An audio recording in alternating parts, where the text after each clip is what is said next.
JD. Ang kwentong ito ay hango sa totoong buhay. Mula ito sa isa nating kabayan na itago na lamang natin sa pangalang Andres. Taong 1991, probinsya ng Cebu. May lumang tahanan ang pamilya ni Andres sa dulo ng malawak na sakahan.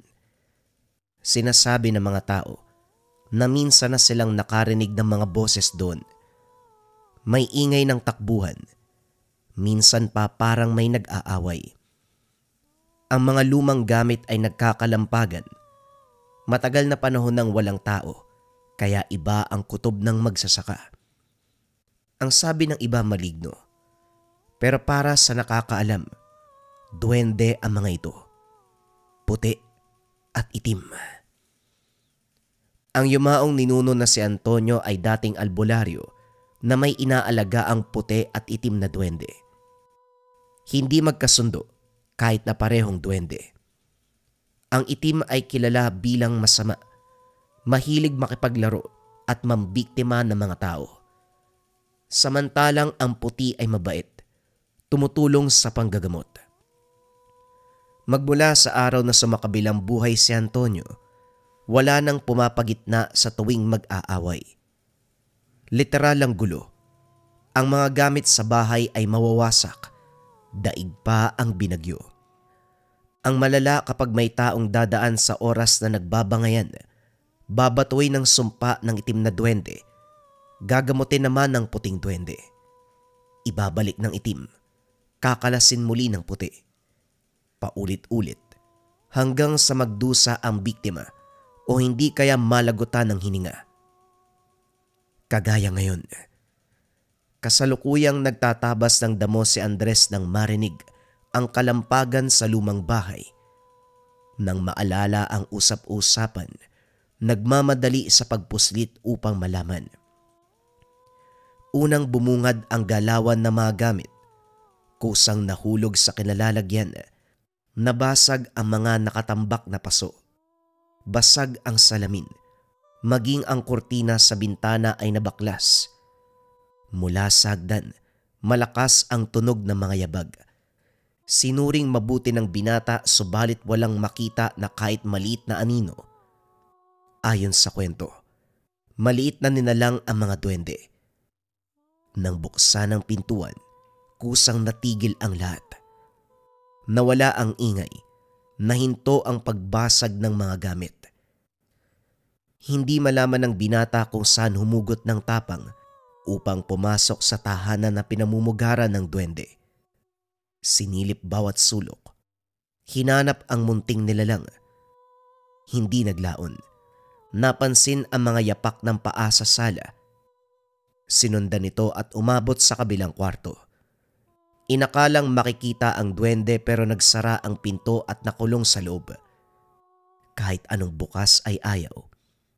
Sumigaw. Inagaw ang atensyon ng magsasaka, kaso nga lang hindi siya naririnig nito. Ang mga kagamitan sa loob ay kusang gumalaw. Pakiramdam sa paligid ay nayanig. Hindi naglaon, may iba't ibang boses. Ginugulo si Andres. Subalit na natiling kalmado ang binata, pinakita sa duwende na hindi siya natatakot. Hindi nagtagal huminto ang lahat. Luminaw ang boses. Kakaiba ka, binata. Hindi ka natatakot sa isang kagaya ko. Taglay mo nga ang dugo ni Antonio. Siyempre, lolo ko yun eh. Hulaan ko ikaw yung itim na duwende ano. Paano mo nalaman? Tinuruan ka ba ni Antonio kung paano matukoy ang katulad ko sa boses lang? Hindi naman. Salbahe ka eh, kaya malamang itim na duwende ka. Wika ni Andres na sinundan ng pagtawa. Nahulog ang gamit sa tabi, tanda ng galit ng duwende. Gayunpaman hindi ito pinansin ng binata, pasimpleng lumabas ng kwarto. Sinundan siya ng nilalang, huminto sa pintuan at nagbili ng salita. Luma na ang bahay na to. Naging tambakan na rin kapag may hindi magagamit doon sa tahanan namin. Pakiusap ko lang sana huwag ka masyadong maglaro. Naging tirahan din ito ni Lolo Antonio. Bilang respeto na lang sana sa Mao. Lumipas ang araw. Subsob sa paggagapas ng sakahan si Andres. Nalalapit na ang tanim, kung kaya't nilinis ang buong paligid. Pagkatapos maalis ang ligaw na damot halaman, sinimulan ang pag-aararo. Habang hila-hila ang kalabaw, napansin ng binata na gumaan ang lahat, na parabang may gumagabay sa kalabaw para hindi siya suwayin. Bukod dito, may presensyang nararamdaman. Hindi alam kung namamalikmata ba. Batay sa pagkurap, may nasipat na nakaupo sa mismong likod ng kalabaw. Gayunpaman, lihim na nagpapasalamat dahil napapabilis ang trabaho. Hapon na nang matapos ang lahat ng gawain, pagbalik ng tahanan na abutan ang mga tiyuhin na nag-aaway. Nasanay ang binata dahil matagal nang pinag-aagawan ng mga ito ang ektaryang lupain na iniwan ng yumaong lolo, si Lolo Antonio. Nakapangalan sa matanda ang titulo, kung kaya't naglaban-laban ang mga anak para sa pag-angkin. Psst! Nag-aaway na naman yung mga tiyuhin mo, oh. Hindi mo ba aawatin? Wika ni Liam sa pinsan ni Andres. Mga tiyuhin mo ka mo. Ay nako, bahala sila mag-away dyan, total. Mana nila yan eh, huwag na tayong mangialam. Nga pala, magpapatulong ako sa pagtatanim ng punla bukas. Libre ka ba? Oo naman oh. Teka, yung pagtatanim mo ba malapit sa lumang bahay? Ang sabi kasi ni Tio Manuel kanina, ibinebenta ang bahaging yon kay Mayor. Nasabi din sa akin na huwag pagtamnan eh. Bakit naman niya gagawin yun? Pumayag ba si Tio Miguel at Tio Manolo? Hindi nga eh. Kaya nga nag-aaway. Kilala mo naman si Tio Manuel, di ba? Kung makasta, akala mo siya ang iniwanan ng lupain. Narinig ko nga pinagiba yung lumang tahanan. Nakakalungkot kasi yun na nga lang yung alaala natin kay Lolo Antonio eh. Tapos yung pabida mong tiyuhin, wawa sa akin. Tiyuhin mo nga yun. Ay nako, subukan lang niyang gibayin yung lumang bahay. Makikita niya kung sino ako. Yun oh. Handa nang bumoses yung panganay na apo, ganyan dapat. Sa atin dito, ikaw ang malapit kay Lolo. Kaya protektahan mo ang anumang iniwan niya sa atin. Huwag ka mag-alala. Nakahanda naman akong tumulong kung sakali eh. Napahugot ng hininga si Andres. Kailanman, si Tio Manuel ang palaging nagsisimula ng gulo. Ang ugali nitong sakim ang nag-uudyok na kontrahin ang lahat ng mga kapatid. Noong nabubuhay pa ang ama ni Andres na si Maurino, ito ang umaharang sa plano ni Tio Manuel. Pero magmula nung namayapa, ang kapatid nila Tio Manalo at Tio Miguel ay hirap sa pagpigil. Maraming beses na nitong binalak na gibain ang lumang tahanan, subalit bigo siya. Ang mga tauhan na uutusan ay biglang magkakasakit bago pa mangyari ang paggiba, na para bang pinipigilan ng duwendeng nakatira ang planong pagwasak. Umabot ng 10 oras ang bangayan ng mga tiyuhin. Hirap sa pagtulong si Andres sa naglalakasang boses. Hindi naglaon. Kumuha ng timba at binuhusan ang mga ito. Hindi makapaniwalang tumitig sa binata. Magpatulog naman ho kayo, anong oras na? Gabi na ho, kaya kung pwede lang magpahinga na ang lahat. Ipagpabukas nyo na yung away nyo. Huwag ubusin ang galit ngayon dahil marami pa namang ibang araw eh. Wika ni Andres. Pabalibag na hinagis ang timba sa harapan ng mga ito. Walang nakaimik. Kanya-kanya sa pag-alis ang lahat. Kinabukasan maagang nagtungo sa sakahan si Andres kasama ang pinsan. Hinati ang espasyo para mapabilis ang pagtapos. Habang nagtatanim ng punla, biglang may sumigaw malapit sa lumang tahanan. Si Aling Marsing na natumba dahil sa gulat. Nagmamadali sa paglapit ang magpipinsan. Ayon sa matanda, may nakitang halimaw sa loob. May ideya ang dalawa kung ano ang tinutukoy ng ali. Hindi lang ito ang unang pagkakataon. Maging sila, minsan nang namalikmata sa itsura ng duwende. Masyado talaga mapaglaro ang itim na duwende ano. Walang pinipili kahit sinong matipuhan tinatakot. Wala bang paraan para mapakiusapan? Maya-maya, pag-uusapan na naman ng mga taong bahay na to eh. Nung nakaraan may nagtangkang manloob. Ang sabi huhulihin daw yung duwende. Pero nagkasakit ang taong yun kaya hindi natuloy, diba? Ayan mo na, hanggang pananakot lang naman yung ginagawa ng duwende. Saka lang nagbibigay ng sakit kapag nagbabalak ng masama. Pinoprotektahan lang nila yung sarili nila. Bumalik sa pagtatanim ang magpipinsan. Ilang sandali pa. Unti-unting tumaas ang sikat ng araw. Subalit napansin ng mga ito na para bang hindi tumama ang init sa kanila. Tila ba may hindi nakikitang payong. Makaraan ng ilang sandali. Namalayan na lang natapos na ang pagtatanim. Ang naaalala, wala pa sa kalahati pero ngayon ay dulo na ng sakahan. Sumilong sa kubo sina Andres at Liam dahil tapos na ang gawain at wala ring trabahong nag-aantay sa tahanan. Piniling tumambay. Nag-usap habang tanaw ang malawak na taniman. Sa hindi inaasahan, nasipat ng dalawa ang maliit na figura ng isang matanda. Kulay puti ang tatsulok na sombrero. Nakatalikod, kaya hindi malinaw ang muka. Nakasampa sa likod ng kalabaw. Ilang segundo lang ang tinagal, nawala din kagad sa paningin. Etong si Lolo Antonio masyadong mapaglaro ano? Biruin mo nag-alaga ng itim tapos puting duwende. Ang isa masama, yung isa mabait. Kaya siguro mabilis pumuti yung buhok ni Lolo dahil sa konsumisyon eh. Paano kaya nagawang pagsabay ng mga yon? Ano bang malay natin, malihim si Lolo eh. Matagal nga natin nalaman na meron pala siyang inaalaga ang mga duwende. Pero sa kabilang banda kahit papano, napapakinabangan naman natin. Ang puting duwende tumutulong dito sa sakahan. Tapos yung itim naman, pinoprotektahan ng bahay laban sa mga nagbabalak na mangwasak.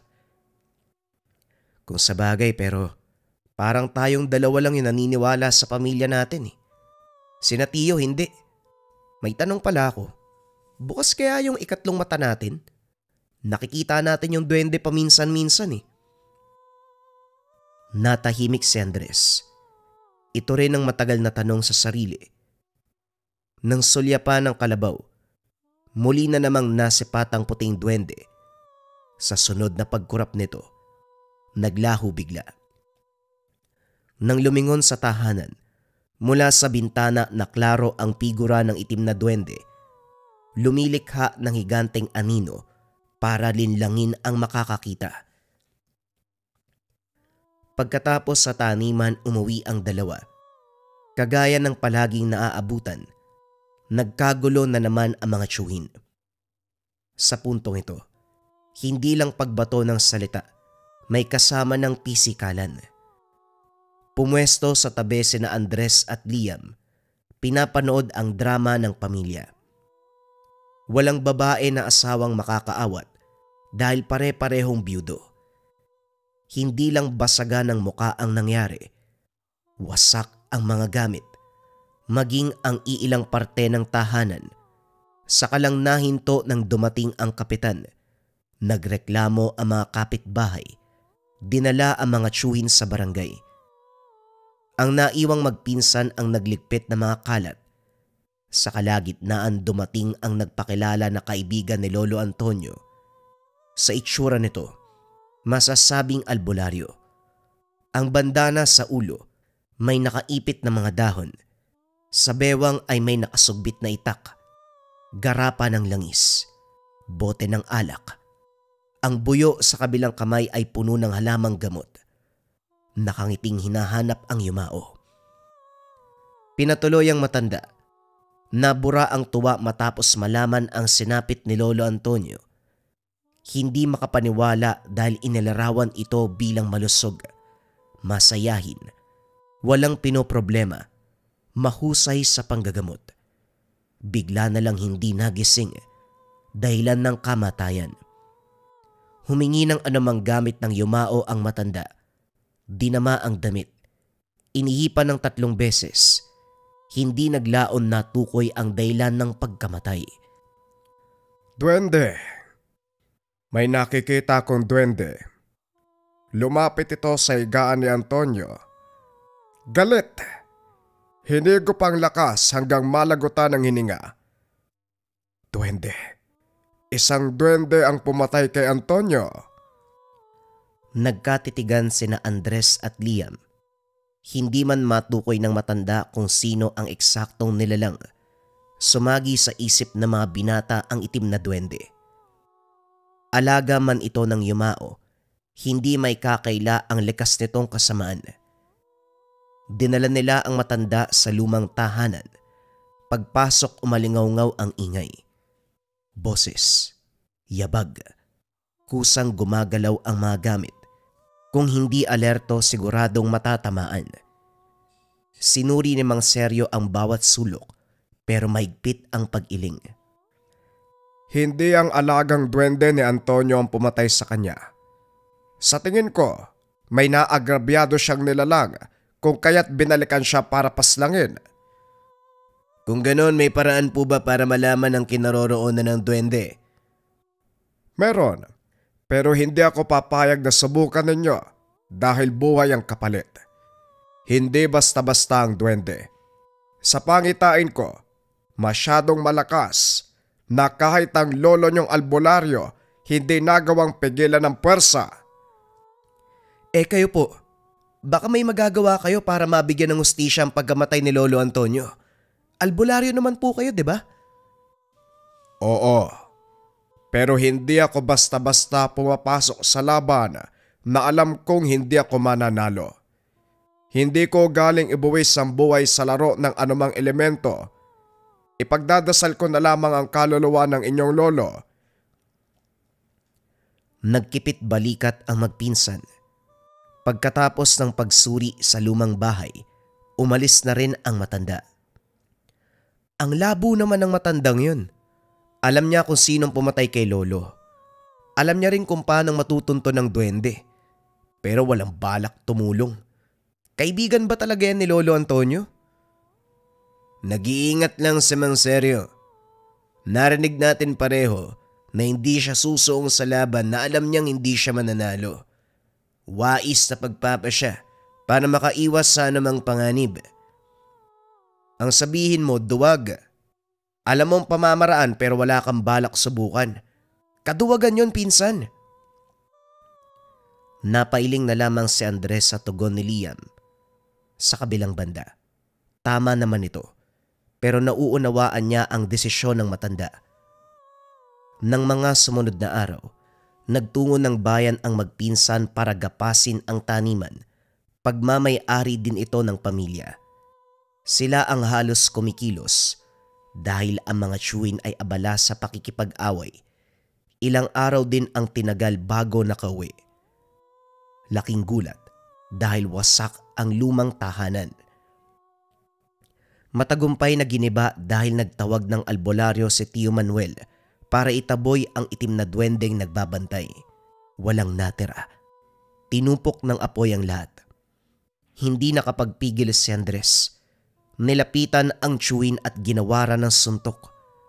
Bumalagta ito. Pasuray-suray na bumangon. Bago pa man makaganti, si Liam ang muling sumuntok. Kalma lang, Tio. Ikaw na nga itong may kasalanan. Ikaw pa ang may ganang magalit. Anong karapatan mo para sunugin yung lumang tahanan? Yung alaala ni Lolo Antonio sa atin? Hindi nakasagot ang tiyuhin ng muling suntukin. Muling bumulagta. Nawalan ng malay. Nagmamadali sa pag-alis sila Tia Manolo at ang ama ni Liam na si Tio Miguel. Naupo ang magpinsan sa tabi. Nakatitig sa lumang abo ng lumang tahanan. Hindi naglaon biglang lumitaw ang puting duwende. Napalundag sa gulat ang dalawa. Pasimpleng umupo sa tapat ang munting nilalang. Mula sa pagiging maliit, unti-unting lumaki hanggang pumantay sa tangkad sa 1 taon na bata. Matanda, kulubot ang balat, puti ang balbas, maging ang damit at sombrero. Malalaki ang mga kamay at mga paa. Pasensya na kung wala akong nagawa para pigilan ng mga tao. Nahuli ako ng dati. Si Osor naman ay kinulong ng albularyo sa nyog. Tinuro ng puting duwende ang nyog sa hindi kalayuan. Kusa itong gumalaw. Gumulong palapit sa kanalalagyan nila. Nabiyak ang nyog. Lumabas ang galit sa nilalang. Nasaan ang mga taong yon? Yung albularyo nasaan? Uunahin kong lecheng yon. Kinulong ba naman ako sa panis na nyog? Gaganti ako. Ipaghiganti ko ang pagwasak nila sa tahanan ni Antonio. Himutok ng itim na duwende. Nawala ito bigla pagkatapos. Sumunod din ang puti. Nanlaki mga mata nila Andres at Liam. Hindi makapaniwala na sa sandaling yun, mukha ang nakaharap ang mga duwende. Pare-pareho lang ang itsura nila. Ang kaibahan ay kulay ng sombrero at ang aura. Nang may masmasan, nagmamadali sa pag-uwi ang magpinsan. Nagulantang nang maabutan si Tio Manuel na paralisado. Tabingi ang bibig. Maraming bakas ng latay sa katawan. Parang tuod na nakaiga sa sulok. Maging ang mga kapatid na sina Tio Miguel at Tio Manolo napapatanong. Imposibleng ang pagsuntok nila Andres at Liam ang dahilan ng pagkabaldado. Nang isugod sa ospital, atake sa puso ang dahilan. Labis sa pagtaas ng presyon ng dugo. Subalit para sa magpinsan, alam na ng mga ito na hindi yon ang rason. Inuwi ang Shuin. Ang dalaga nitong anak ang nag-alaga. Tumulong din ang magpinsan kapag may oras. Hindi lang si Tio Manuel ang nagdurusa. Nabalitaan na lamang na maging ang mga tao na inutusang gibain ang lumang bahay ay may kanya-kanyang iniinda. Ang isa ay nabaliw. Ang iba ay nawala ng lakas ang binti. Ang isa naman, matinding lagnat. Sa nangyari, tinawag ni Andres at Liam ang mga duwende. Sa puntong ito, nagkaisa ang dating magkaaway. Nagtulungan para maparusahan ang sumira ng tahanan. Nakiusap ang magpinsan, nakalasin ng sumpa subalit ayaw ng mga ito. Hindi mo kami mauutusan sa ganitong sitwasyon. Desisyon namin ang masusunod. Ginaw lang naman ang nararapat sa mga taong yun. Sinira ang tahanan ni Antonio. Ilang dekada na ako naninirahan pero ngayon ginawa nilang abo. Sa pagkakataong ito, susuportahan ko si Osor. Hindi naman masama kung tuturuan ng leksyon ng mga taong yon. Huwag kayong mag-alala. Hindi nila ikakamatay kung hihingi sila ng tawad. Grabe. Pati ba naman ang puting duwende na sinasabing mabait, papanig na sa kasamaan? Ganito, naunawaan namin ni pinsan ang punto nyo, pero parang napasobra. Nakita nyo ba yung sitwasyon ng mga biktima? Kulang na lang mamatay sila eh.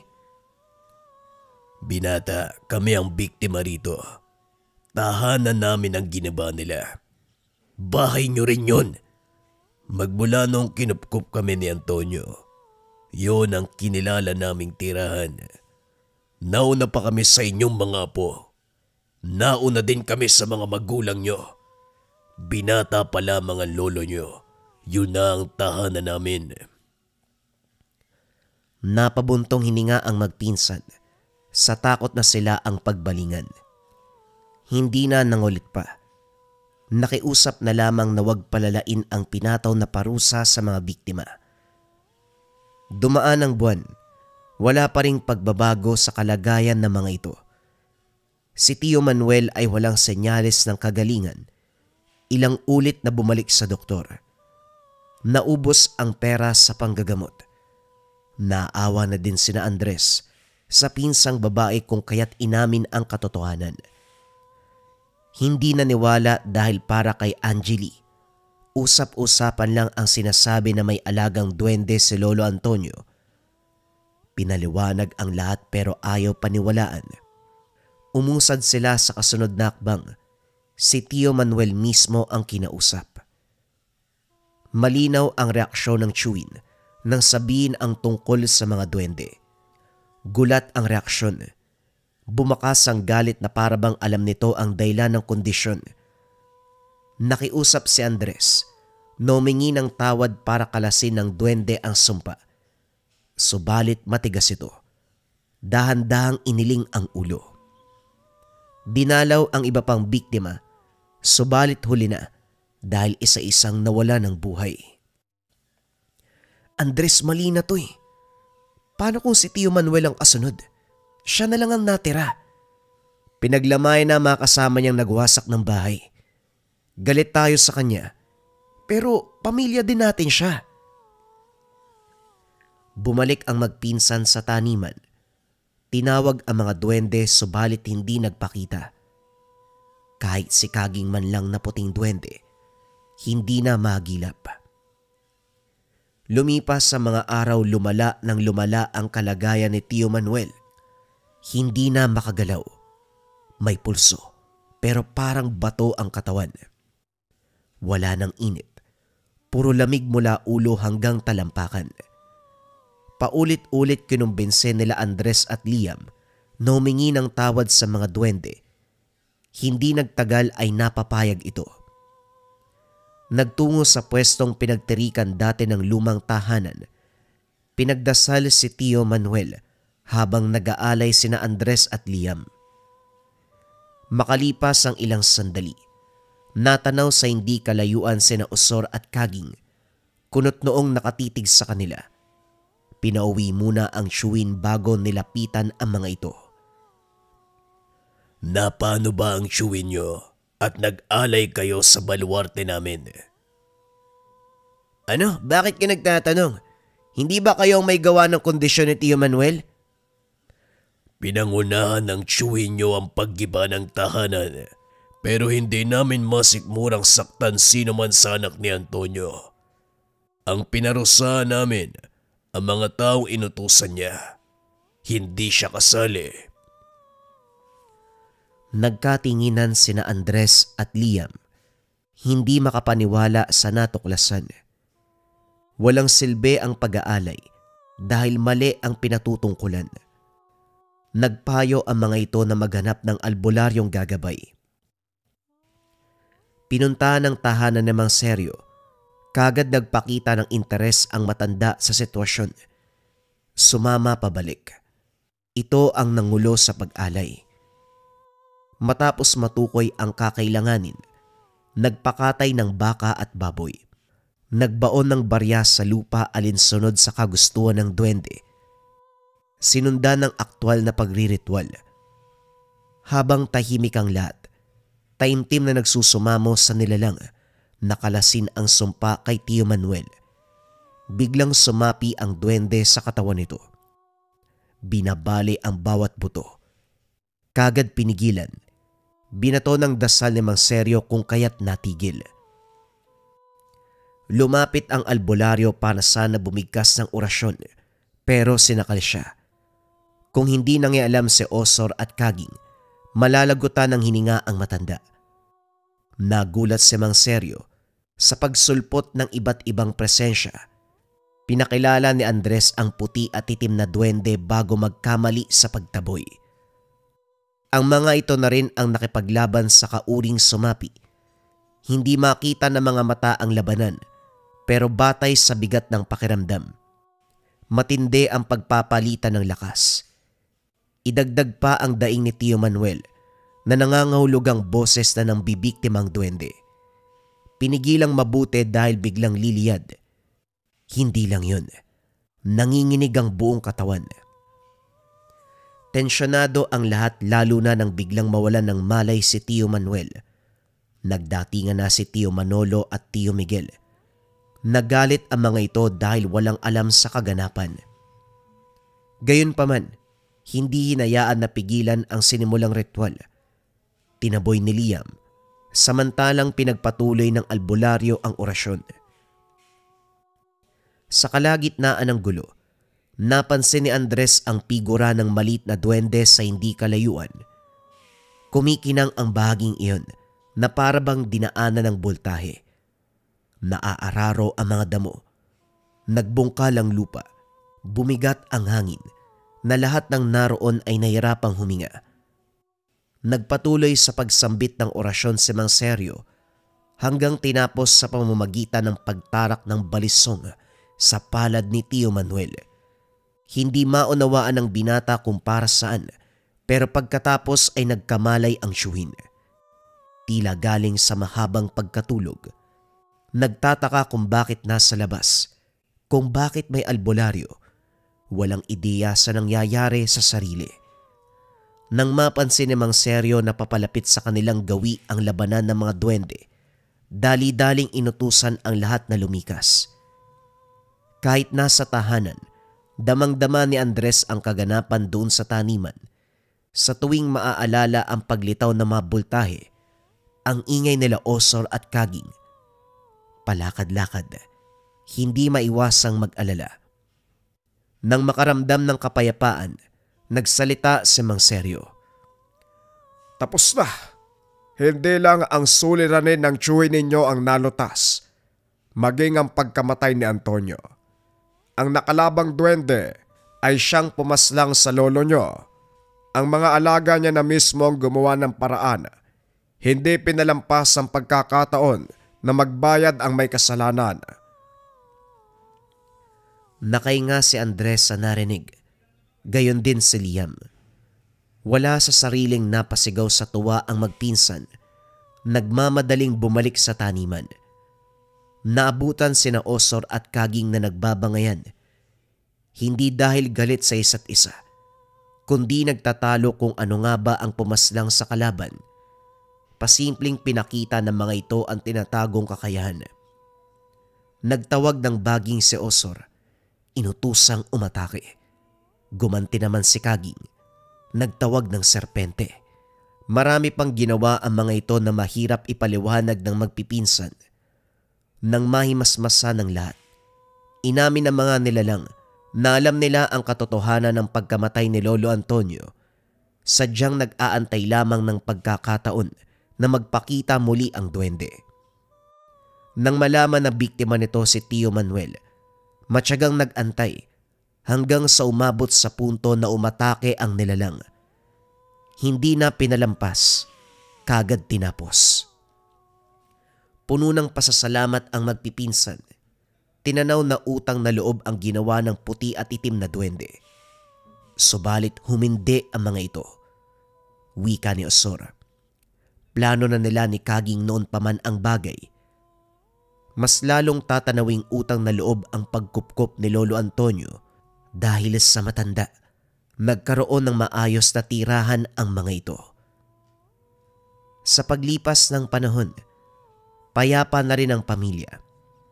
Ibinenta ni Tio Manuel ang parte niya pagkatapos lumuwas ng syudad upang doon makipagsapalaran. Nagkalayuman, ipinagpasalamat na lamang ni Andres. Dahil sa ganung paraan, makakahinga ang lahat sa walang tigil na kaguluhan. Bilang panganay na po at ang tanging interes ay pagtatanim, si Andres ang namahala sa malawak na sakahan. Paminsan-minsan dumadalaw si Liam, pero lahat ng tulong nagmula sa iniwang alaga ni Lolo Antonio. Ang puti at itim na duwende, o mas kilala sa katawagan, Duwendeng Kaging at Duwendeng Asor. Ang kwentong ito ay hango sa totoong buhay. Mula ito sa isa nating kabayan na itago na lamang natin sa pangalang Rosalie. Taong 2000, probinsya ng Samar. Sa liblib na bahagi ng probinsya, nakatira si Rosalie kasama ang tiyahin na may maliit na tindahan sa bayan. Maaga itong aalis at gabi na ako umuwi. Kakanin at ulam ang paninda. Siya ang katuwang sa gawain, sa pagluluto hanggang sa pagbibilang ng kita. Nakasanayan ang walang pahinga Kaya nung nag-inda ng karamdaman ay inakalang normal. Madaling araw gigising para magluto. Gabi nang makakauwi. Hindi pa makakapagpahinga dahil maghahanda sa mga gagawing kinabukasan. Pagkatapos niyan, gagayak para magtungo ng bayan. Ganito ang buhay magmula pa noon, kaya sa oras na nagkasakit, hindi masyadong pinansin sa pag-aakalang mababaw na lagnat hanggang sa umabot sa punto namatay. Makalipas ang ilang buwan, nagtataka si Rosalie dahil sa dinami-rami ng gamit ng tiyahin, kaunti na lamang ang nahanap. May iba't ibang basket na yari sa ratan na siyang ginamit sa pagtitinda. Pero isa na lang ang natira, maging ang mga tasa sa sisidlan, maging ang mangkok. Ang termos naman ay hindi na magilap. Wala rin siyang matandaan na may tinapon. Sa ugali ng tiyahin pipiliing itambak kaysa ibasura. Isang araw, nang magpang-abot sa bayan, nakausap ni Rosalie ang kumare ni Tia Isay. May sinabi itong nagpagulo ng isip sa loob ng ilang buwan. Duda rin ang kumare na si Aling Paulina sa biglaang pagkamatay ng Tia Isay. May pagkakataon, nakita ito sa kalagayang nangihina. Ang hula nito, may sumpang tumama sa matanda na naging dahilan ng karamdaman. Kaso nga lang, hindi nagkaroon ng oras na sabihin sa takot na baka mamali ang mabanggit. Nagulat na lang na wala na pala ito. Iha, subukan mong ipakonsulta sa albularyo ang bagay na ito. Hula ko, kinulam ang tiyahin mo. Kakaiba ang pagkakaroon niya ng sakit.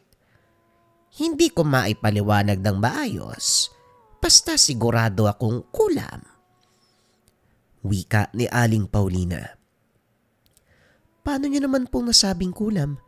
Ano pong senyales? Tanong ni Rosalie. Maraming pamamaraan para kulamin ng tao. Ikaw na rin mismo ang nagsabi. Maraming nawalang gamit. Kung isa sa mga gamit ang ginawang sangkap, kulam sa pakto lang tumama sa tiyahin mo. Basta maghanap ka ng albularyo. Ipakonsulta ang tungkol dito. Para mapadali, magdala ka ng bagay na madalas ginagamit ng tiyahin mo. May pamamaraan ng albularyo upang matukoy kahit patay na ang biktima. Paulit-ulit na bumabalik sa alaala ang usapang iyon. Ilang buwan na ang lumipas, pero hindi magawang lumapit ni Rosalie sa albularyo para sundin ang sinabi ni Aling Paulina. Sa kabilang banda, naniniwala siya, dala lamang iyon ng matinding pagod at lagnat na hindi nalunasan kagad. Kaso nga lang, hindi rin may tatanggi na binabagabag sa sinabing kulam. Napabuntong hininga na lamang ang dalaga. Pagsapit ng hapon, pauwi galing ng bayan si Rosalie. Nakasalubong si Aling Paulina. Bumungad kagad ang tungkol sa tiyahin. Iling ang sinagot.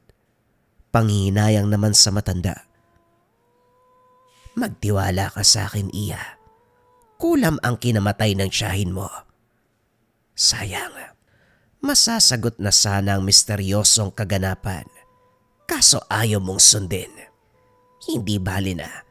Ipagdarasal ko na lamang ang kaluluwa ni Maring Isay. Dahil sa muling sinabi ni Aling Paulina, may kung anong nagtulak sa kanya na lumapit sa albularyo. Sakto naman na may kakilala ang kaibigan. Pagdating sa tahanan, nasaksiyan ang mga pasyenteng nakapila. Lahat ay may kanya-kanyang iniinda. Karamihan ay kinulam. Hindi maintindihan ng dalaga kung paanong kinulam. Kung titignan kasi ang mga ito, parang mababaw na karamdaman lamang ang meron. Hanggang sa punto na pinapasok ang isa para magpasuri, tahimik na pinanood sa tabi. Bumulong ng salita ang albularyo. Pagkatapos naglabas ng palito ng posporo. Dahan-dahang diniin sa daliri ng pasyente, nawalan ito ng malay. Pagbalik ng ulirat, ibang kaluluwa ang nakasapi. Nagwala ito. Pinagmumura ang albularyo. Sumigaw dahil sa sakit ng gantian. Nakipagtalo at ayaw sumagot sa katanungan. Hindi naglaon matapos ang ilang ulit na kalupitan. Napaamin din. Dito natauhan si Rosalie sa posibilidad na kinulam ang yumaong tiyahin. Naghintay hanggang sumapit ang hapon. Sa puntong ito personal na nakausap ang albularyo. Pinaliwanag ang kaganapan habang nakikinig si Mang Tasyo. Nagsagawa ito ng ritual gamit ang bagay ng yumao. Pagkatapos nun, hindi makapaniwala ang dalaga sa narinig. Iha, may katagalan na nung namayapa ang tiyahin mo, pero sariwa pa rin ang sumpa. Aktibo pa rin ito kahit sa kamatayan. Wika ni Mang Tasyo. Totoo nga talaga. Kinulam si Tia Isay. Pero paano pong aktibo? Nakalibing na ang katawan niya. Mataas na uri ng orasyon ang inilapat kaya nagkaganito. Matindi ang galit ng mangkukulam sa tiyahin mo. May pangalan ka bang naisip na posibleng gumawa nito? Umiling si Rosalie. Sa katunayan, matagal na siya sa poder ng tiyahin, pero ni isa sa mga kaibigan ay hindi kilala. Mag-isa itong aalis sa mga lakad. Hindi pinapaalam ang nangyari sa araw. Ang binabahagi lamang nito ay tungkol sa kabuhayan. Dito naalala ni Mang Tasyo ang tinutukoy na tiyahin. May pagkakataon na nakabili ng paninda. Subalit sa mga panong iyon, hindi pa tinamaan ng kulam. Nilinaw ng albularyo na sa pwesto ng tindahan, madalas dumaraan ang mga kampon ng kaliwa. Maraming naglipana, naghahanap ng biktima. Hula ng matanda. Napagdiskitahan lamang ang yumao. Nakiusap naman si Rosalie kung meron pa bang pamamaraan para alamin kung sino ang mangkukulam. Tumugon ang albularyo ng ritual. Hindi naglaon. Nalaman na isang babae ang may kagagawan. Ang problema, hindi matukoy ang eksaktong pangalan, pero maaaring hanapin ang tirahan. Pinabaunan ng langis na siyang magtuturo. Sa pwesto doon sa bayan nagpunta si Rosalie. Tahimik na nakaupo. Pinagmamasdan ang mga taong dumaraan. Sa dinami-rami, may bakod na tanging nakaagaw ng atensyon. Isang matanda na naglalako ng kakanin sa kabilang pwesto. Panay sulyap sa kanya hanggang sa naglakas ng loob na lumapit ang dalaga. Magaan ang pakikitungo. Hinanap kagad ang tiyahin. Pinaliwanag ni Rosalie ang nangyari. Gulat ang matanda sa narinig. Kaya pala hindi na nagtitinda si Isay. May maliit sana siyang utang sa akin pero hayaan na lang natin. Nagpapahinga na siya sa kabilang buhay. Nakakalungkot kasi. Maraming suki na naghahanap. Maayos pa naman ang kita niya sa kakanin at ulam. Wika ni Manang Dolores. Yun na nga po magkano po ba ang utang niya? Ako na po magbabayad. Ay naku, wag na. Maliit lang naman at saka hindi pera ang kabayaran. Ang usapan kasi namin, kakanin ang ibabalik niya eh. Hayaan mo na yon. Wag na nating isipin. Nagpatuloy ang usapan. Maayos naman. Hindi nakalimutan ang sadya sa lugar. Gabi na nang mapagtanto, nagpaalam ang dalaga sa matanda. Pagdating sa tahanan, dumiretso si Rosalie sa silid ng yumao. Naghahanap ng bakas na makakapagturo kung sino ang mangkukulam. Lumipas ang ilang sandali. Sumagi sa isip ang bigay na langis ng albularyo. Hindi makapaniwala dahil ubos ang laman. Ang sabi ni Mang Tasyo, kapag kukulo ang langis, may taong kahina-hinala ang kilos. Isa lang ang ibig sabihin, siya ang nang biktima. Kaso nga lang, sa pakikipag-usap kanina ay hindi namalayan. Kinabukasan nagtungo sa tahanan ni Mang Tasyo upang ibalita ang kaganapan. Ito naman ay hindi maitago ang panghihinayang.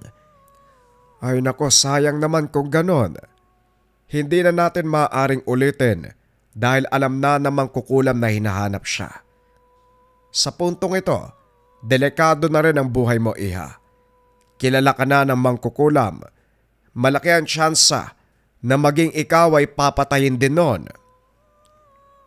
Kinilabutan si Rosalie sa narinig. Kagad humingi ng tulong sa albularyo. Ayaw matulad sa tiyahin. Sinigurado naman ni Mang Tasyo na walang mangyayari kung susunod lamang siya sa ibibigay na alituntunin. Maigpit ang bawat babala. Tinanda ang mabuti ng dalaga. Sa ngayon, binalaan din na wag munang gumawa ng hakbang para sa kaso ng tiyahin. Magpalipas muna ng panahon bago muling isagawa. Tuloy ang buhay ni Rosalie. Siya ang pumalit sa pagiging maglalako ng kakanin at ulam. Kabisado na rin naman ang sangkap at timpla. Sa kabutiang palad, tinangkilik din ng mga suki. Samot-saring papuri ang tinanggap mula sa mga ito. Mabilis na ubos dahil karamihan pakyaw. Kaunti ang lulutuin para walang maiuwi. Tanghali pa lang, ubos na. Bilang tulong sa kasamang tindera, nagpresenta ang dalaga sa paglalako. Hindi rin mababahala dahil may sabungan sa malapit. Sabungerong gutom ang aalukin. Subalit hindi maiwasang may mambastos. Dalaga si Rosalie. Hindi maitatanggi ang kagandahang pisikal. Mabuti na lamang may lalaking lumapit para manita. Nakaligtas sa pambabastos. Nagpakilala sa pangalang Ben ang lalaki. Matanda ng ilang taon kay Rosalie. Magmula sa araw na yun, ito ang madalas na pumapakyaw ng paninda. Kakarating pa lang sa pwesto, binili ang lahat. Sa tinagal, binalaan ni Manang Dolores ang dalaga na wag masyadong dumikit dito. Hindi maintindihan sa anong dahilan, pero ganun na lamang ang pagseta sa tuwing nariyan si Ben. Magandang umaga sa iyo. Hindi naman sa pangingialam, pero kailangan mong dumistansya sa apo ko. Pasensya na iho, kaibigan ko kasi ang tiyahin nito. Hindi ako makakapayag na may aaligid. Matuto kang dumistansya. Nahiya si Rosalie nang lumapit si Manang Dolores para mukaang sitahin. Tumawa ang binata. Hindi seneryoso, kaya lalong nagalit ang matanda. Nagpaalam na lamang si Ben. Manang, kung magsalita naman po kayo para masamang tao si Ben, mabait po siya. Wala namang ginagawang masama. Huwag kang magpapakasigurado, iha. Ang mga tao dito, hindi mahuhulaan ng tinatagong pagkatao. Karamihan nagpapakitang tao lang, pero ang totoo may binabalak. Ayaw kong matulad ka sa mga nabalitaan ko. Naagrabyado matapos maisa ng kabaitan. Alam kong dalaga ka. Normal sa mga katulad mo ang mabighani sa isang binata. Pero tandaan mo, hindi lahat ng anghel ay mabait. Kunot noong hinatid ng tanaw ang matanda. Bumalik ito sa pwesto sa kabila. Nakatitig lang si Rosalie. Naguguluhan sa sinabi. Gayunpaman, piniling makinig. Iniwasan si Ben sa mga sumunod na araw. Nagulat siya dahil huminto na din ito. Hindi na nagpakita matapos ang pagtrato. Nakahinga naman si Rosalie dahil dire-diretso ang trabaho sa tindahan. Wala nang nangungulit sa kanya. Kaso nga lang nanghihinayang dahil naging matumal ang kita. Lalong humina sa paglipas ng linggo. Hindi mangangalahati ang bintahan. Lumipat na ng pwesto. Pero ganun pa rin hanggang sa tumigil na ang dalaga. Naubos na ang puhunan sa dami ng nasayang. Naghanap ng ibang pagkakakitaan. Namasukan bilang tendera. Maayos ang pasweldo, libre kain at merienda. Tumagal doon ng buwan pero pagkatapos nun, muling huminto dahil sa karamdaman.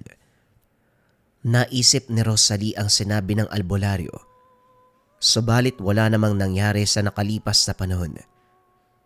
Duda siya na kulam dahil ang sintomas ay sakit sa ulo at walang tigil na pag-ubo. Deperensya sa kalusugan ang resulta ng pagsusuri sa doktor. Pahinga ang kailangan kaya tumigil muna sa trabaho. Habang tumatagal unti-unting humina ang katawan. Kinakabahan kung kaya't nagpatingin kay Mang Tasyo. Pagsuri, kagad nagsagawa ng ritual para tanggalin ang sumpa. Naramdaman na lamang ni Rosalie na may sumapi sa katawan, kontrolado ng ibang kaluluwa. Magpakilala ka. Anong ginawa ng babaeng ito para kulamin mo? Magsalita ka. Sa pagkakataong ito nakaramdam ng sakit si Rosalie. Hindi palito ang ginamit, kundi sinibak na kawayan ang panghagupit. Doble ang ininda. Idagdag ang kapit ng kaluluwa. Nang tumagal hindi na kinaya pa ng dalaga dahil habang nakikipag-usap ang albularyo, may lihim na umaatake. Gustong sumigaw. Nais humingi ng saklolo pero walang boses na lalabas. Hindi nagtagal. Pakiramdam ay may persang humihiwalay ng kaluluwa sa sariling katawan. May gumagapang sa kaloob-looban. Ilang sandali pa, parang may malit na insektong kumakagat ng laman. Nang maglaon, namanhid ang kabuuan. Pagbaling ng atensyon sa kaganapan ng paligid, hindi pa rin tapos sa sagutan ang albularyo, maging ang kaluluwang sumapi. Huwag mo nang palalain ang sitwasyon. Simple ang tanong ko pero hindi mo pa rin masagot. Magpakilala ka. Kung ayaw mong tapusin kita ngayon din. Huwag mo kong takutin. Kabisado ko ang galaw niyong mga albularyo. Pagmamalupitan, papaaminin, pero wag ako. Hindi mo ako madadaan sa ganyan. Ganun ba? O sige, maglaban na lang tayo sa ibang paraan. Tignan natin kung kaya mo ang hamong ito. Huwag ka sana magsisisi. Kinalas ni Mang Tasyo ang ritual. Bumalik sa ulirat si Rosalie. Kagad ininda ang pinsala sa katawan. Nagulat ang albularyo sa nangyari. Imbes na mapasuko ang mangkukulam, dinagdagan nito ang kalbaryo ng dalaga. Sa pagkakataong ito, malaki ang tinamong pinsala sa kaloob-looban. Pag-ihip ng orasyon, lumabas ang insekto mula sa tenga. Bumulong uli ng dasal ang albularyo. Sumuka ng dugo na may kasamang insekto. Pambihira. Anong klase ng mangkukulam ba yun? May kasama pang barang dahil sa mga insekto. Iha, alalahanin mo kung sino nakaalitan mo. Kahit yung malilit na bagay. Dahil minsan kung ano ang maliit, ito pa ang nagdudulot ng malaking sakuna. Inalala ni Rosalie ang bawat taong nakakasalamuha. 2 tao lamang ang nasa isip. Si Manang Dolores at Ben. Nang isa-isahin ang kilos ng mga ito, si Manang Dolores ang may mas motibo. May pagkakataon, nahuli niya ito na masama ang tingin. Halata rin sa pakikitungo na nakikipagkapwa-tao lang. Isa pa, may naabutan nitong tsismisan. Narinig ang pangalan niya. Kung minsan pa'y paulit-ulit na binabanggit ang pagkakautang ng yumao. Subalit ang problema, lalaking boses ng mangkukulam ang sumapi kanina. Kaya naman hiningi nito ang kompletong pangalan ni Ben para magsimula ng ritual. Nang masabi, sinimula na ang hakbang. Tumabi si Rosalie. Pinanood ang albularyo. Nagsindi lamang na mga kandila sa bakanteng altar at saka pumikit. Nagsambit ng salita sa ibang wika. Hindi naglaon bumigat ang pakiramdam sa paligid. Nagsimulang manggulo ang hangin sa nakasinding kandila. Gayunpaman, wala ni isang apoy ang namatay. Nagpatuloy sa pagsambit si Mang Tasyo. Inabot ang kawayan at saka dahan-dahang hinampas sa sariling kamay. Nagdugo ng tumagal. Ilang sandali pa. Lumipat sa hita ang paghampas. Ganon din ang nangyari. Nagkasugat. Hindi maintindihan ni Rosalie ang kaganapan. Gustong pahintuin ng matanda pero mahigpit ang bili nito kanina.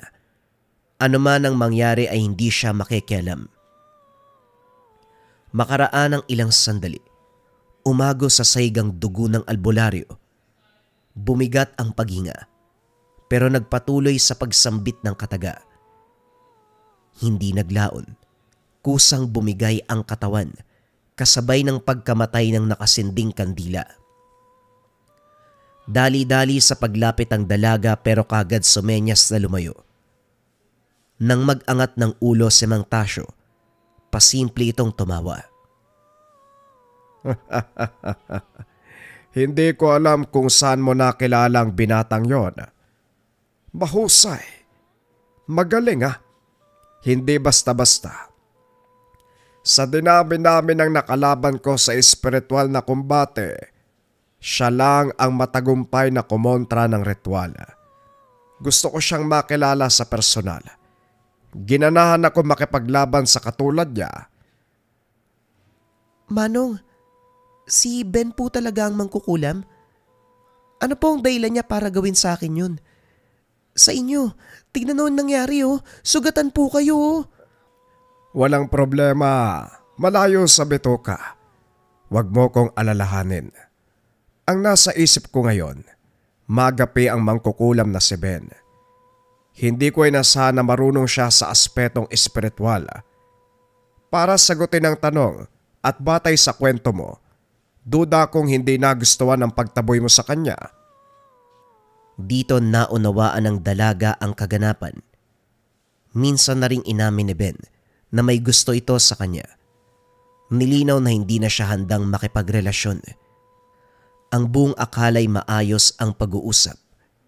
Pero sa sandaling umiwas, alinsunod sa bili ni Manang Dolores, kulam ang iginante sa kanya. Hindi inasahan na may tinatagong kasamaan ng binata. Pagkatapos ng lahat sa tahanan ni Mang Tasyo, nagbigay ito ng kontrakulam. Isang uri ng bato. Hindi pa tuluyang nasugpo ang sumpa. Ang natanggal lang ay ang kapit sa katawan. Tatapusin pa ng albularyo sa pamamagitan ng pakikipaglaban sa mismong mangkukulam. Nang mapadaan sa bayan, sinadya ni Rosalie sa Manang Dolores. Pinaliwanag ang nangyari. Nagpapasalamat dahil hindi ito nakalimot sa pagpapaalala tungkol sa kagaya ni Ben. Kaso lang may kakaiba sa matanda. Yung bang sa likod na maayos na pakikitungo, may tinatagong plano. Nagkipit balikat na lang din ang dalaga. Hindi masyadong pinansin dahil baka ugali lang ito ng matanda. Makalipas sa mga araw gumaan ang pakiramdam ni Rosalie. Hindi na muna lumabas ng tahanan upang makaiwas sa anumang ganap. Subalit, sadyang mapanubok ang pagkakataon, ang kasamaan mismo ang lumapit. Isang hapon, napansin sa hindi kalayuan si Ben. Kumulo ang dugo ni Rosalie nang maalala ang ginawa nito sa kanya. Hinayaan ito sa labas, pero sumapit na lamang ang gabi ay naroon pa rin. Hindi na nakatiis. Nilapitan niya na si Ben. Akala ko sisikatan na ako ng araw bago mo mapansin Kumusta ka na, Rosalie? Matagal na nung huli tayong nakapag-usap. Nasasabik ako sa walang katapusan mong daldala. Ang kapal na mukha mong magpakita pagkatapos mo kong kulamin. Ano bang ginawa ko sa'yo? Bumaba ang tingin ni Rosalie sa kamay at hita ng binata. May sugat katulad kay Mang Tasyo. Bakit mo ba kasi pinakinggan ang matandang yon? Kung alam mo lang ang ginawa niya sa tiyahin mo, sigurado kung ikaw pa mismo magsasabi na patayin niyang albularyo na yan. Ano bang alam mo sa nangyari kay Tia? Sino ka ba talaga? Hindi sumagot si Ben. Kumuha ito ng garapa at saka isinaboy ang laman direkta sa muka ng dalaga. Kagad nawalan ng malay si Rosalie. Bago magsara ang mga mata, malinaw na nakita ang malademonyong ngiti ng binata. May binulong pero hindi napakinggan. Nasa loob ng tahanan ng magkamalay, walang ideya kung sino ang nagbuhat papasok ng bahay. Kagad sinuri ang sarili. Nakahinga ng walang maramdaman. Gayon pa man duda siya na walang ginawa si Ben. Ngayon nakilala niya na ang pagkatao nito. Nagmamadali sa pagpunta kay Mang Tasyo. Napailing na lamang ang albularyo. Mataas na uri ng orasyon ang karga ng dala niyang pangontra, pero nagawa pa ring lumapit ni Ben. Lalong nadagdagan ang kagustuhang makita sa personal nang masukat ang kakayahan nito. Hindi naman pinagkait ng pagkakataon. Ito ang kusang lumitaw. Malakas ang loob na dumalaw sa mismong tahanan. Ikaw pala, ang kapal ng mukha mong gumante sa harapan ko. Hindi mo ba alam na lahat ng kampo ng kaliwa na naglakas ng loob na maparito sa tahanan ko, hindi na sila nakakauwi? Balak mo yatang mamatay. Kalmahan mo lang, Manong. Para sa kalaman mo, matagal na akong padaan-daan sa lugar na to. Hindi may tatanggi na malakas ang pananggalang, pero parang may nakalimutan ka dahil nakapasok ako. Napatitig si Mang Tasyo. Hinagilap sa pagbumuka ng binata ang mali sa bakod ng proteksyon. Hindi nagtagal, palihim na nagsagawa ng orasyon sa hangin. Ang tigalpo ay direktang tumama kay Ben, pero laking gulat ng kaagad ditong nakontra. Hindi makapaniwala na pinapamukha nito na mahina ang dasal niya. Sino ka ba talaga? Paano mong nagawang baliin ng ganon lang yon? Manong, hindi ako nandito para sagutin ang katanungan mo. Gusto ko lang makita ka ng personal. Tinawag mo ko nung nakaraan sa pamamagitan ng espiritual na kumbante. Doon nasagad ang pasensya ko. Dumako ang tingin ni Mang Tasyo sa kamay at hita nitong sugatan. May mantsa pa ng dugo sa pantalon. Napangiti na lamang ang albularyo sa naisip. Nang umalis ang binata, kagad isinagawa ang ritual. Muling hinamon sa espiritual na kumbate. Sa pagkakataong ito, nagulat si Rosalie ng kutsilyo ang ginamit ng matanda. Sinugatan ang sariling dibdib. Pagkatapos ay dahan-dahang tinarak. Malakas ang pagkakasambit ng mga salita. Kinilabutan ng dalaga habang nanonood. Kung pagbabatayan ang haba ng patalim, tatagos ito sa katawan. Nagpatuloy ang ritual. Sinundan ito ng pagsugat sa liig. Sa kabila nito, hindi man lang makitaan ng panghihina ang matanda. Tumagal ng tumagal. Marami na ang dugong umaagos. Ilang sandali pa, kusang nabasag ang mga gamit sa paligid. Namatay ang nakasinding kandila. Sinundan ng nakakabinging sigaw mula sa kung saan. Hindi na maunawaan ni Rosalie ang nangyayari. Hindi mapakali sa kinalalagyan habang nasaksiyan ang kaganapan. Nagmamadali sa paglabas. Pero sa kalagitnaan ng daan na abutan si Ben. Mulat ang mga mata pero parang wala sa tamang wisyo. Nakaluhod ang lalaki. Sumasambit ng mga salita katulad ni Mang Tasyo. Pero ang kaibahan, iniinda nito ang eksaktong parte ng katawan kung saan itinarak ng albularyo ang patalim. Lumilikha ng nakakakilabot na ingay na parabang binabangungot. Bumalik sa tahanan si Rosalie. Wala pa ring pinagbago ang sitwasyon. Nakaluhod ang albularyo habang isa-isang tinatanggal ang mga patalim. Inakala ng dalaga na doon na matatapos. Laking gulat nang magsende ng kandila at direktang idiniin sa sugatang dibdib. Umalingaw-ngaw ang boses ni Ben mula sa kung saan. Hindi lang yun. Ang nakatuping papel na pinagsulatan ng orasyon. Nginuya. Sinabayan ng paglagok ng langis. Napatanda na lamang ng krus ang dalaga. Naupo sa tabi. Hindi na alam kung paanong kikilos sa kabila ng nangyari. Nang maglaon nagmulat si Mang Tasyo kasabay ng pagtapos ng ritual. Kalmadong inalis ang nakadiin na kandila. Pasimpleng inabot ang tuwalya. Pinahid ang dugo mula sa sugat. Tapos na. Hindi ko akalain sa paglipas sa mahabang panahon magagamit ko ang ganitong klaseng ritual. Espiritual na kumbate gamit ang pisikal na katawan. Akala siguro ng binatang yun madadaan ako sa sindak eh. Ang kapal ng muka.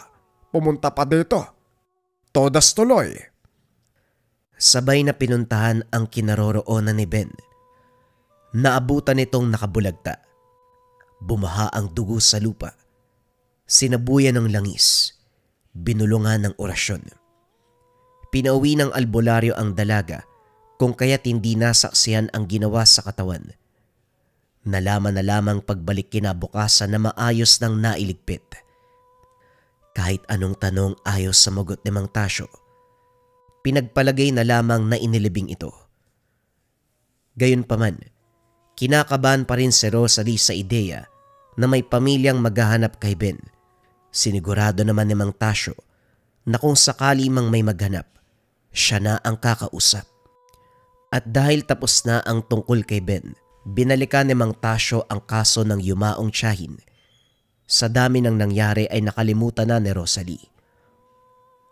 Manong wag na lang po kaya. Nakapagpahinga naman na si Tia Isay eh. Ipagdasal na lang po natin. Pwede naman pero sana alam mo na sa oras na may lalapit sa akin sa bagay na ito, hindi ako matatahimik hanggat hindi nabibigyan ng katarungan ng biktima. Nasa'yo kung hindi mo itutuloy. Pero hihingi ako ng permiso na ako mismo ang gagawa ng nararapat.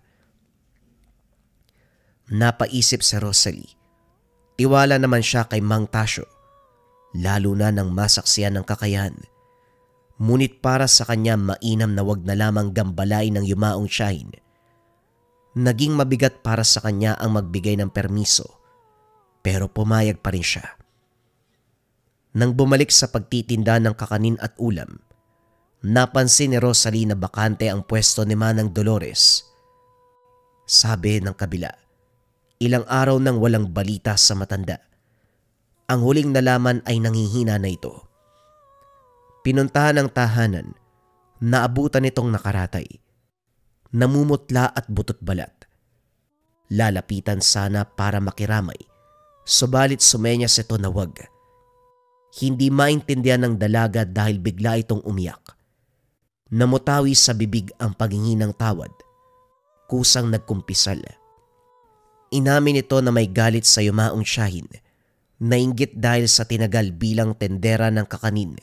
Hindi kayang kumuha ng mga papuri ng mga tao. Ang simpleng inggit. Nawi sa matinding pagnanais na pagdusahin. Pinakulam.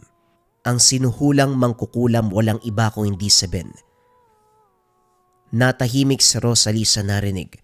Hindi na sana ganito ang matutuklasan. Naging malinaw na sa dalaga ang kahina-hinalang kilos. Hindi maiwasang maglabas ng galit. Pinatawad niya ang matanda. Kaso makaraan ang ilang araw, namatay na ito. Alam ni Rosalie ang dahilan ng kamatayan. Pagpunta sa tahanan ni Mang Tasyo, inamin ito na ginawa ang nararapat. Kabayaran para sa nabiktimang tiyahin. Napabuntong hininga na lamang ang dalaga.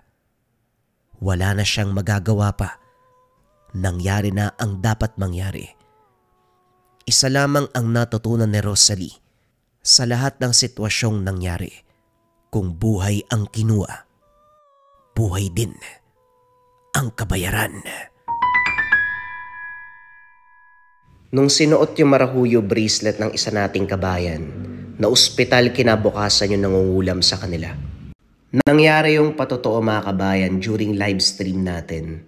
Isa sa mga kabayan natin yung nagpatunay sa bisa ng Marahuyo. Nung una, medyo nagdududa pa sa bisa ng Marahuyo natin pero nung napatunayan yung bisa, sobrang dami niyang message during live stream. Sobrang laki ng tiwala sa Marahuyo bracelets natin. Biruin yun mga kabayan. Kinabukasan, na-hospital kagad yung nangungulam sa kanila. Ang bisa kasi ng Marahuyo bracelet natin ay depensa espiritual. Kontra kulam, barang, tigalpo, palipadangin, usog, o namang masamang uri ng sumpa. Pero bakit na hospital kabayan kung pang depensa to? Nandito rin kasi yung rebuelta o sumbalik. Kung ano man yung sumpa na ibinigay sa inyo, ibinabalik doon sa taong nagbigay.